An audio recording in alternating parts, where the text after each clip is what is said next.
स्वागत है आपका देवभूमि समाचार में। मैं हूं आपके साथ जोई सिंह और बढ़ते खबरों की ओर। देहरादून में राष्ट्रीय खाद्य सुरक्षा योजना के लाभार्थियों को मुख्यमंत्री नमक पोषण योजना के तहत आयोडाइज्ड नमक वितरण कार्यक्रम का शुभारंभ किया गया। इस दौरान सीएम धामी ने क्या कुछ कहा, चलिए आपको सुनाते हैं।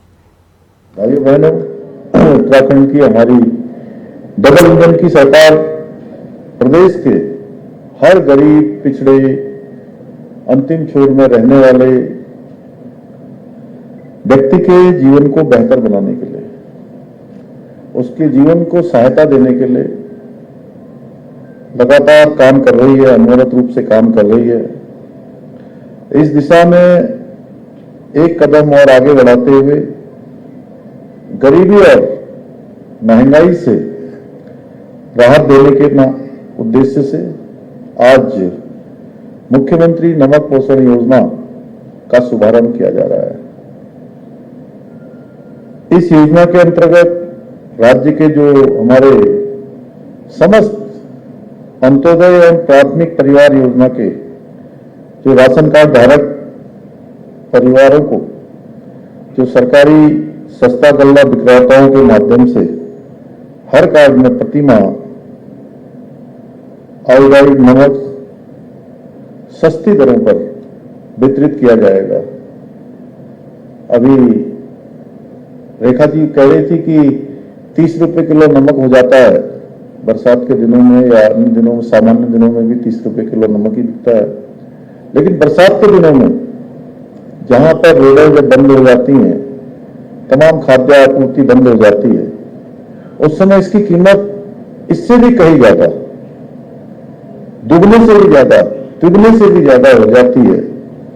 ऐसे समय में निश्चित रूप से ये योजना का आना, ये हमारे उन गरीब परिवारों का, उन अंत्योदय के कार्ड धारकों को निश्चित रूप से सहायता करेगी, उनके जीवन को आसान बनाएगी।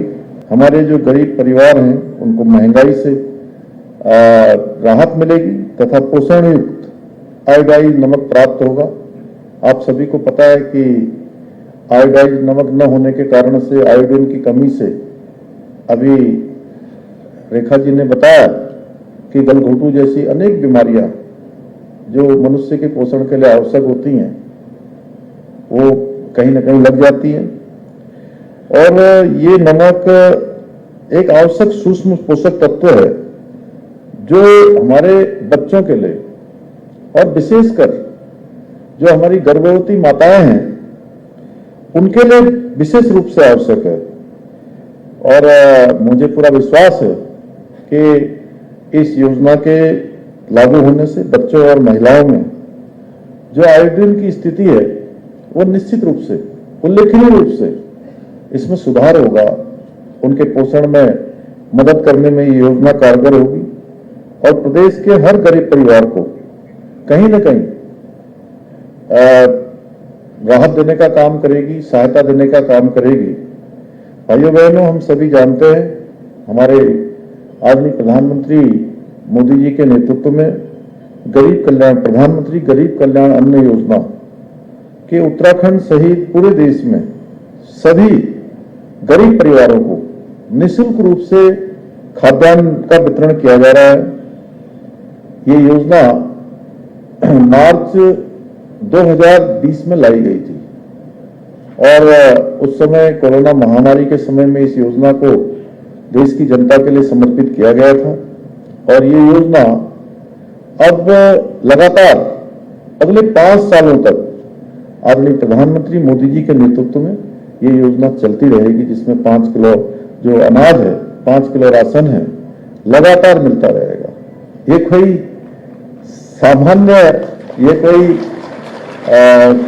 सामान्य योजना नहीं है।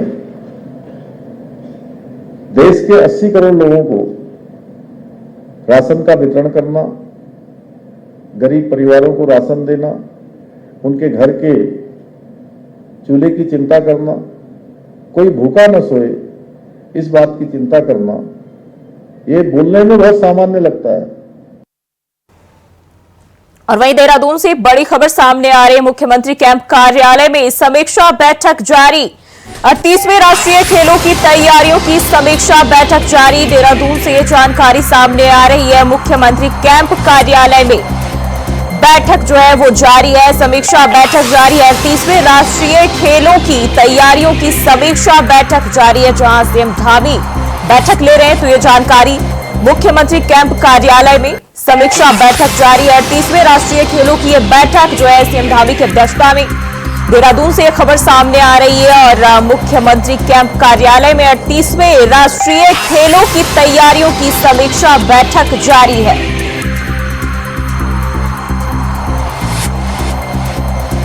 तो देहरादून से यह खबर सामने आ रही है। मुख्यमंत्री कैंप कार्यालय में बैठक का आयोजन किया जा रहा है और सीएम धामी की अध्यक्षता में यह समीक्षा बैठक 38वें राष्ट्रीय खेलों की तैयारियों की समीक्षा बैठक।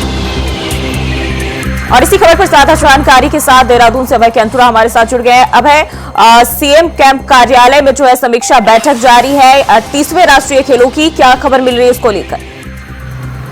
देखिए, ये कह सकते हैं कि इस समय मुख्यमंत्री पुष्कर सिंह धामी अपने आवास में, जो मुख्यमंत्री का जो कार्यालय है, वहां पर 38वें राष्ट्रीय खेलों की मेजबानी जो उत्तराखंड करने जा रहा है उसकी तैयारियों की समीक्षा बैठक कर रहे हैं। इस बैठक में विभागीय अधिकारी मौजूद हैं, खेल मंत्री जो रेखा आर्य हैं वो इस बैठक में मौजूद है और मुख्यमंत्री हर उस चीज के पहलुओं की समीक्षा यहाँ पर कर रहे हैं ताकि राष्ट्रीय खेलों का जो आयोजन की जो मेजबानी उत्तराखंड को मिली है वो बेहतर तरीके से यहाँ पर हो सके। क्योंकि मुख्यमंत्री पुष्कर सिंह धामी चाहते हैं कि जिस तरीके से उत्तराखंड में G20 की 3 बैठकें सकुशल संपन्न हुई है और उत्तराखंड का नई पहचान पूरे देश और दुनिया में बनी है मेजबानी को लेकर, वैसे ही आयोजन जो तिथियां हैं, आयोजन का जो फल है, आयोजन की जो सुविधा है वो इस राष्ट्रीय खेलों की मेजबानी में भी यहाँ पर देखने को मिले। जो दूसरे प्रदेशों से जो खिलाड़ी यहाँ पर आएंगे उन्हें बेहतर खेल सुविधाएं यहाँ पर दी जा सके, खेल का माहौल तैयार किया जा सके ताकि उत्तराखंड राज्य के जो प्रतिभावान युवा खिलाड़ी हैं वो भी उनसे प्रेरणा स्रोत कर सके और बेहतर प्रदर्शन यहाँ पर कर सके। उन सब चीजों के लिए जो समीक्षाएं जरूरी है उसके लिए अधिकारियों को दिशा निर्देश देने का काम यहाँ पर किया जा रहा है। क्योंकि उत्तराखंड राज्य ने पहले कह सकता है कि इससे पहले जो राष्ट्रीय खेल के जो आयोजन करने वाले जो प्रदेश रहे वहां पर जाने का काम भी किया था, वहां पर जो सुविधाएं दी गई थी उन सुविधाओं को परखने का काम किया गया था और उसके आधार पर अब उत्तराखंड राज्य किस प्रकार से खेल गांव को लेकर अपना काम यहाँ पर कर रहा है, कौन से ऐसे मैदान होंगे जहां पर खेल के आयोजन वहां पर किए जाएंगे, कहां पर खिलाड़ियों को रुकवाने की व्यवस्थाएं होंगी, कौन से ऐसे हॉस्टल्स होंगे या फिर जो दूसरी सुविधाएं खासतौर पर ट्रांसपोर्ट की जो सुविधाएं वो किस प्रकार से वहां पर दी जाएगी, अधिकारियों की ड्यूटी किस प्रकार से वहां पर लगाई जाएगी, अधिकारियों कर्मचारियों की ड्यूटी, उन सब चीजों को जानने का काम मुख्यमंत्री पुष्कर सिंह धामी यहाँ पर कर रहे हैं। तो ये समझा जा सकता है कि मुख्यमंत्री पुष्कर सिंह धामी हर चीज को बेहतर तरीके से करने के लिए अधिकारियों को दिशा निर्देश दे रहे हैं और जिस प्रकार से विभागों की समीक्षा बैठ के कर रहे हैं तो ऐसे में समझा जा सकता है कि उत्तराखंड राज्य जो आगामी दिनों में 38वें राष्ट्रीय खेलों की मेजबानी करेगा उसमें भी अधिकारियों को दिशा निर्देश यहाँ पर देंगे ताकि उत्तराखंड राज्य खेल के क्षेत्र में बेहतर प्रदर्शन कर सके और मेजबानी में अच्छा काम यहाँ पर दिखा सके। बिल्कुल अभय, जिस तरीके से हम बात करें खेल के आयोजन को लेकर लगातार काफी समय से जो सरकार, प्रदेश सरकार सक्रिय है और इसको लेकर बेहतर ढंग से करने के लिए जो है प्रतिबद्ध है और ऐसे में जिस तरीके से आयोजन किया जाना है, क्या आयोजन को लेकर किस तरह के दिशा निर्देश इस दौरान दे सकते हैं, साथ ही साथ जो अन्य राज्यों से जो खिलाड़ी आएंगे उनके लिए किस तरह की व्यवस्थाएं की जा सकती है? देखिए, सबसे पहले उत्तराखंड राज्य में यह समझा जा सकता है कि नई खेल नीति को लागू करने का काम यहाँ पर किया गया है। उस नई खेल नीति में समझा जा सकता है कि स्वयं मुख्यमंत्री पुष्कर सिंह धामी ने मुख्यमंत्री उदयमान योजना, खिलाड़ी योजना यहाँ पर शुरू करी थी ताकि राज्य के जो नौनिहाल या जो प्रतिभावान जो खिलाड़ी है उनको बेहतर मंच यहाँ पर मिल सके। राष्ट्रीय खेलों के लिए कह सकते हैं कि ग्रामीण परिवेश से भी खेल की जो प्रतिभा है वो आगे बढ़कर आ सके, उसके लिए खेल महाकुंभ का आयोजन यहाँ पर किया गया था जिसमें ब्लॉक स्तर से इन सब चीजों की शुरुआत हुई थी, संकुल स्तर से इसका कार्यक्रम बनना शुरू हो गया था और ये कह सकते हैं कि बेहतर परिणाम उस दौरान देखने को यहाँ पर मिले थे। इसके अलावा राज्य की नौकरियों में भी खेल के जो खिलाड़ी हैं जिन्होंने अंतर्राष्ट्रीय स्तर पर या राष्ट्रीय स्तर पर प्रतिनिधित्व किया है उनके बेहतर रिजल्ट यहाँ पर रहे, बेहतर परिणाम उन्होंने दिए, उसके आधार पर उनको नौकरियां देने के लिए आरक्षण की व्यवस्था भी यहाँ पर की गई है। 4% बाकायदा सरकार की तरफ से आरक्षण यहाँ पर दिया जा रहा है खिलाड़ियों को नौकरियों के लिए। तो ये समझा जा सकता है कि जो प्रोत्साहन यहाँ पर सरकार की तरफ से दिया जा रहा है उसके बेहतर परिणाम इस राष्ट्रीय खेलों के आयोजन में भी यहाँ पर देखने को मिले और उत्तराखंड राज्य से ज्यादा खिलाड़ी मेडल लाने का काम यहाँ पर करे, ऐसी कोशिश सरकार की तरफ से यहाँ पर की जा रही है। मेजबानी के लिए समझा जा सकता है कि उत्तराखंड में चाहे देहरादून हो, हरिद्वार हो या हल्द्वानी हो, इन क्षेत्रों में जो खेल के जो ग्राउंड्स हैं उन ग्राउंड्स को और बेहतर करने का काम सरकार की तरफ से किया जा रहा है। जो स्टेडियम है उन स्टेडियम को सजाने का काम यहाँ पर किया जा रहा है और खिलाड़ियों के लिए बेहतर खेल सुविधाएं मिल सके उसके लिए लगातार सरकार यहाँ पर प्रयास कर रही है। खेल विभाग के अधिकारियों को साफ तौर पर कहा गया कि जो इससे पहले जो 37 और 36 जो राष्ट्रीय खेल हुए हैं त्रिपुरा और गोवा में, वहां पर भी जिस प्रकार से खेल सुविधाएं दी गई है, यानी जो सिस्टम वहां पर बने थे उसके आधार पर उत्तराखंड राज्य में भी खेल का बेहतर सिस्टम डेवलप यहाँ पर किया जाए ताकि उत्तराखंड राज्य मेजबानी के क्षेत्र में नई पहचान यहाँ पर बना सके। जी अब है बने रहे हमारे साथ, आगे भी आपका रुख करेंगे।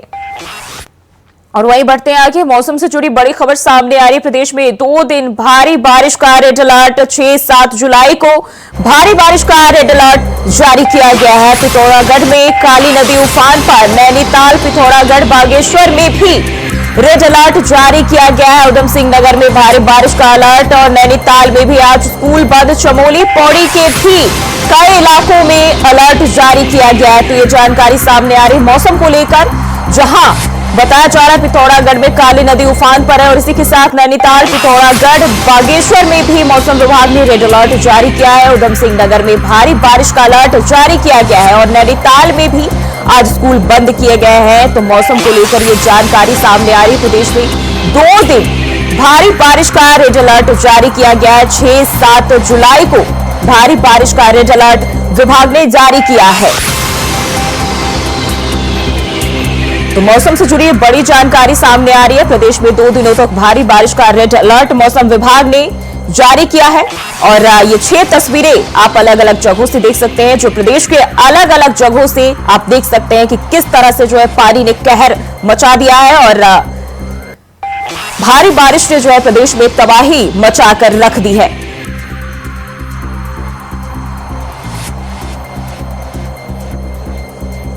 और एक बार फिर से रुक कर लेते हैं अभय की ओर। अभय, जिस तरीके से प्रदेश में 2 दिनों तक भारी बारिश का रेड अलर्ट जारी किया गया है, क्या तैयारियां देखी जा रही है?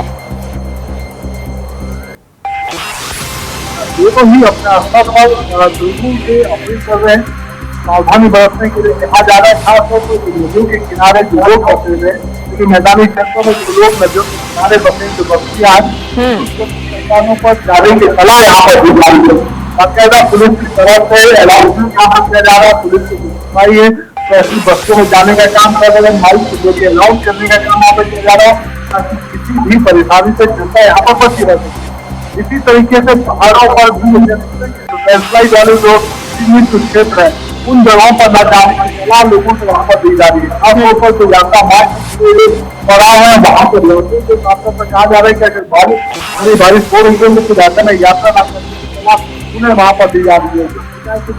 पॉइंट वहाँ पर रखे गए हैं जहाँ पर रुकने की व्यवस्था है, वहाँ पर ऐसे रुकने के लिए कहा जा रहा है। समझा जा सकता है कि जो मौसम में पूर्वानुमान उत्तराखंड के लिए जारी किया, जिसमें चुनाव रीजन के लिए रेड अलर्ट और गढ़वाल मंडल के लिए ऑरेंज अलर्ट जारी किया गया, उसका असर आप यहाँ पर देखने को मिल रहा है। प्रदेश के कई स्थानों पर हवा से बहुत भारी बारिश यहाँ पर देखने को मिल रही है।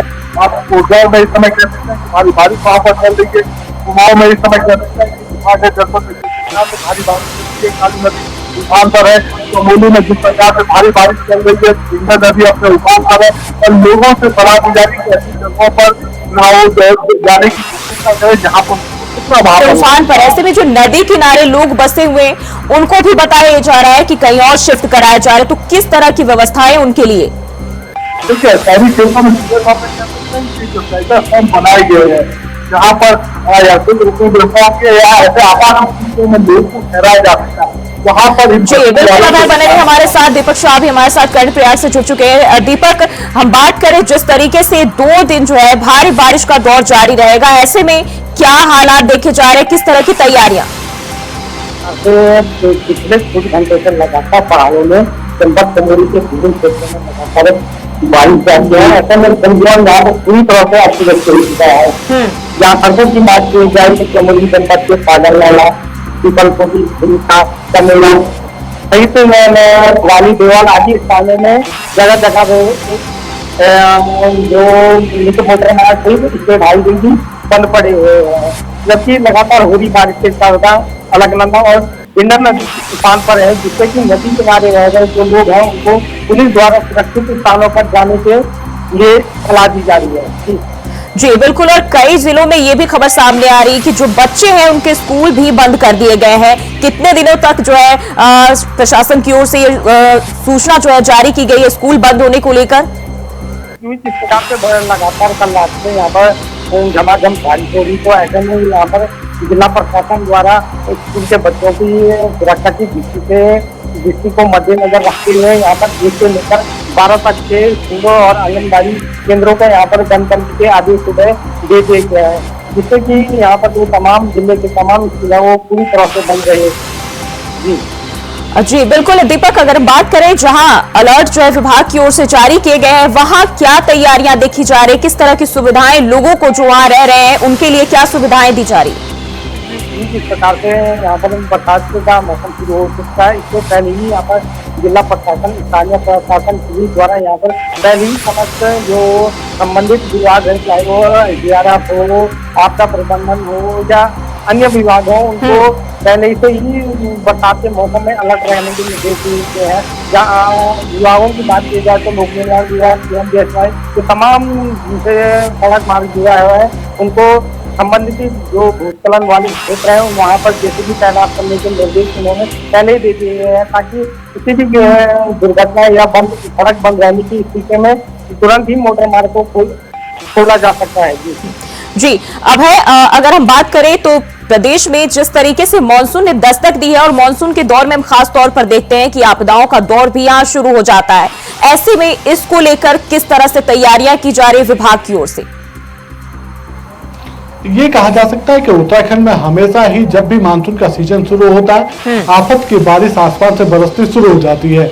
उत्तराखंड में जो पुराने जख्म होते हैं वो फिर एक बार यहाँ पर उभर कर सामने आ पाते हैं, क्योंकि जिस तरीके से इस मानसून सीजन में आफत की इस बारिश में जान और माल का नुकसान होता है वो राज्य के लिए बड़ा दुखदायी कहा जा सकता है। इस बार भी ये कह सकते हैं कि मानसून सीजन की जैसे ही दस्तक हुई थी तब से लेकर अब तक का जो भारी बारिश यहाँ पर रही है उसमें जान और माल दोनों का नुकसान राज्यों को यहाँ पर हुआ है।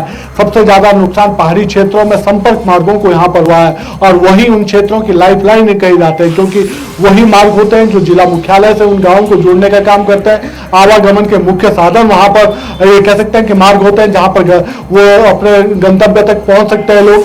लेकिन उन जगहों पर जिस प्रकार से भारी बारिश के चलते भूधसाव या भूस्खलन की घटनाएं वहां पर हुई है, मार्ग अवरुद्ध हुए, तो लोगों को भारी परेशानियों का सामना यहाँ पर करना पड़ा है। गढ़वाल क्षेत्र में आप इसलिए कह सकते हैं कि ऑल वेदर रोड के चलते जो काम अभी तक के यहाँ पर हुए उसमें कई जगह बड़े नुकसान होते हुए यहाँ पर देखने को मिल रहे हैं। कई जगह लैंडस्लाइड की तस्वीरें हम लोग कई बार उन चीजों को दिखा चुके हैं। साथ में जो बादल फटने की जो घटनाएं होती है उससे भी लोगों को या ग्रामीण क्षेत्रों को भारी नुकसान यहाँ पर होता है। प्रशासन अपने स्तर पर ये कह सकता है कि पूरी तैयारी यहाँ पर करे हैं। जहां पर भी आपत्ति ये कह सकते हैं कि कोई दुर्घटना घटती है, कोई विपदा आती है, आपदा की घड़ी आती है, वहां पर SDRF और दूसरी जो फोर्सेज है, राहत बचाव टीमें जो है वो त्वरित गति से वहां पर पहुंचने का काम वहां पर करती है। प्रशासन की तरफ से सड़कों को खोलने के लिए JCB मशीनों को तैनात करने का काम यहाँ पर कर दिया गया है। उनकी लगातार GPS के माध्यम से मॉनिटरिंग वहां पर हो रही है कि किस प्रकार से वहां पर काम कर रही है। इसके अलावा आपदा प्रबंधन की जो टीमें हैं वो सभी ऐसे स्थानों पर तैनात है जहां पर खतरे बढ़ने की संभावना ज्यादा इस मानसून सीजन में कही जा सकती है। लेकिन ये कहा जा सकता है कि उत्तराखंड है, पहाड़ी राज्य है और यहाँ पर जिस प्रकार से भौगोलिक परिस्थितियां बड़ी विषम कही जाती है, तो ऐसे में इस मानसून की बारिश को विपदाएं और ज्यादा बढ़ने का काम यहाँ पर करती है। तो लोगों से लगातार अपील यहाँ पर की जा रही है कि वो सावधानियां बरतें और खासतौर पर जो जिला प्रशासन या मौसम विभाग की जो गाइडलाइंस जारी होती है उसका पालन करें ताकि वो किसी भी परेशानी से बचे रह सके।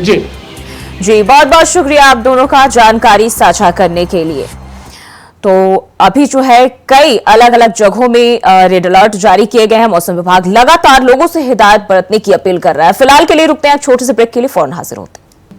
ब्रेक के बाद स्वागत है आपका और बढ़ते हैं खबरों की ओर। खबर चमोली से है, जहां बद्रीनाथ विधानसभा से बीजेपी को उम्मीदवार राजेंद्र भंडारी के पक्ष में सांसद अनिल बलूनी का जनसंपर्क अभियान आज दूसरे दिन भी जारी रहा।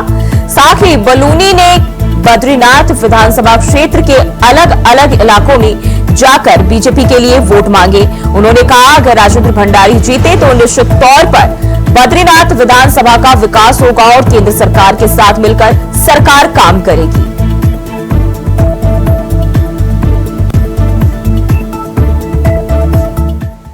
और खबर कर्णप्रयाग से, जहां जनपद में कुछ समय से लगातार हो रही बारिश के चलते पिंडर और अलकनंदा नदी का जलस्तर धीरे धीरे बढ़ने लगा है। साथ ही पानी का वेग भी तेज हो गया है। सुरक्षा की दृष्टि से कर्णप्रयाग पुलिस ने नदी किनारे रह रहे लोगों को अलर्ट रहने की चेतावनी दी है। थाना प्रभारी कर्णप्रयाग देवेंद्र सिंह रावत ने बताया कि पिंडर नदी का जलस्तर को देखते हुए लोगों को सुरक्षित स्थानों पर रहने की अपील की जा रही है। साथ ही किसी भी आपातकालीन स्थिति में 112 डायल करने की सलाह दी गई है।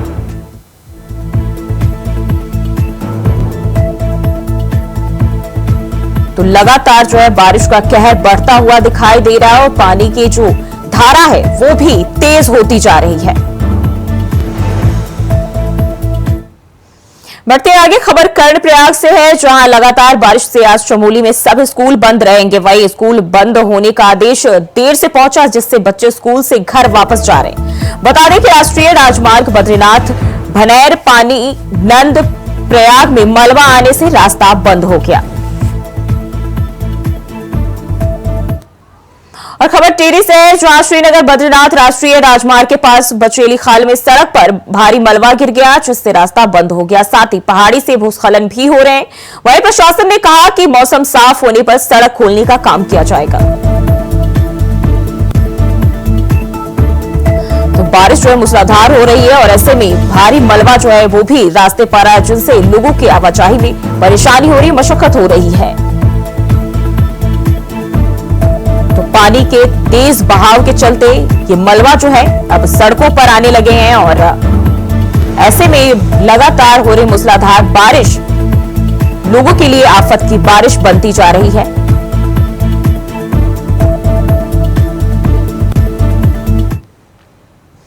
और हल्द्वानी में मौसम विभाग के पूर्वानुमान के मुताबिक रेड अलर्ट जारी किया गया है। कल सुबह से ही लगातार बरसात जारी है। वहीं भारी बरसात के चलते गौला नदी का जलस्तर भी बढ़ रहा है।